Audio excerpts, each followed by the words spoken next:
Hello, and welcome to this little recording. It's another basic test recording. Today, or actually it's after midnight at the moment, but earlier today we did the podcast, episode 363, I think it was, and I realised, because I'd recorded it for Brad, and I realised after I'd uploaded the recording that my actual setup on Skype was incorrect, and in fact Skype was not recording, or it was not picking up the audio from this little beastie. It was actually picking it up from the internal microphone of my computer, and it was just because a setting in Skype had changed, and the headset was set for my mixer, which is just sitting over here, but the microphone was not set for my mixer. And so it was ignoring this microphone and using the microphone that's built into the notebook, which is not a bad microphone, but still, you could tell a sort of drop in volume when I was speaking, and I've got such a loud voice, a naturally resonant voice, that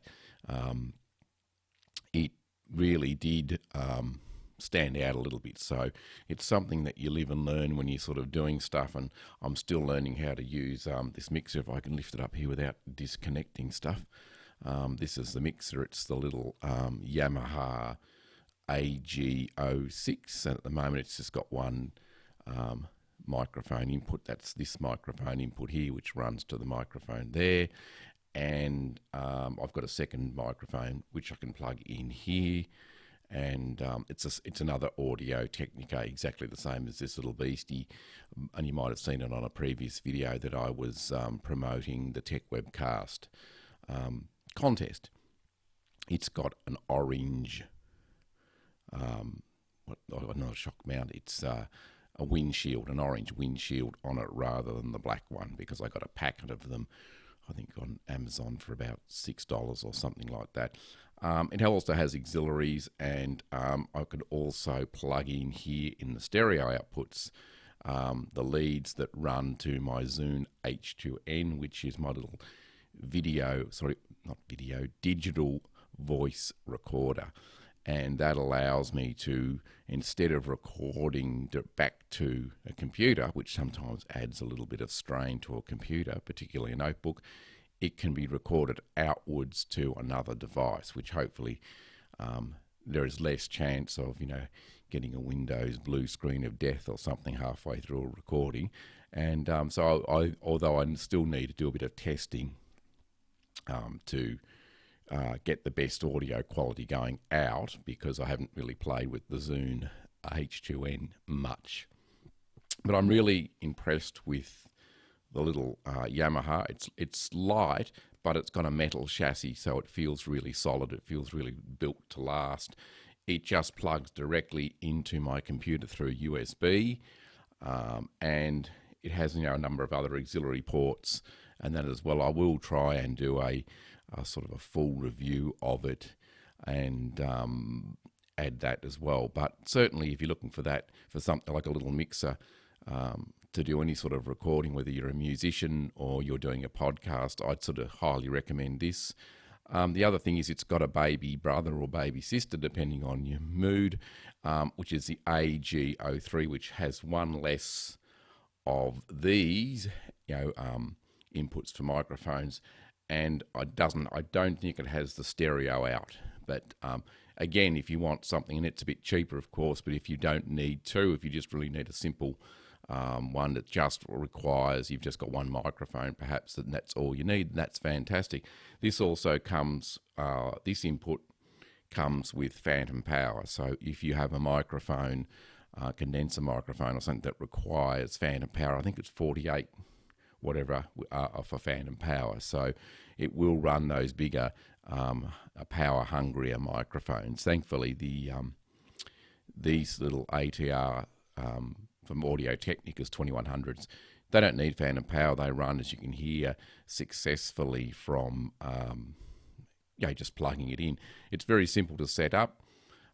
You just plug it in. You download from the Yamaha website some drivers, and you install the drivers, and then you connect this to the your computer or your laptop, and away you go. Basically, as long as you point any devices, any software on your computer that requires access to your audio, you just point them to the mixer as the device for both your headset and your microphone. And this headset's plugged in here, and I'm able to monitor my own voice in real time. And apparently, some people have said that mixers that use USB can sometimes in the past be a bit laggy, so you sort of don't hear yourself in real time. But I've not found this, and the reviews that I read online before I purchased this were all of the same, that there is no lag. It works very well. And so here you are, you can see that it's plugged in here. So really, all in all, this was just really a quick video to say this is what I'm currently using, and I currently use this over the last couple of weeks to help Brad in recording Tech Webcast. Last week I tried recording out to the Zune. This podcast that we did today, my time, I output this back to the computer, back to Audacity, and that worked well too. The only thing was my being bad and not having the microphone set up correctly in Skype, not in Audacity. It was actually in Skype. The other thing that I've got coming for these microphones is a shock mount, because this portable mic's great, but without a shock mount, as soon as you move it around, do anything, bump it, hit the table, this is not bad, but you can hear noise. And there's a shock mount I've got coming which will clamp on here, and it will isolate the microphone. So if I hit the desk, bump this, bump something else, you don't get that sort of shock coming up through the stand and coming into the microphone. So that's about it. I was really just going to do a test recording tonight, and I decided to go ahead and just give you a little bit of a look at the Yamaha AG06, and I said it's got the baby brother, the AG03. So certainly take a look at those if you're in the market for a mixer, and you're in the market for a mixer which doesn't take a lot of setup and doesn't have a steep learning curve. I mean, I've got the instructions here which are quite okay, but really I've been able to sort of nut out most of the things I require myself. I still have things to look at, like what's the best gain, what's the best volume for various things and all that, and that's just going to be trial and error and feedback from people. But no, I think all in all, this is a really nice little mixer, and I would highly recommend it.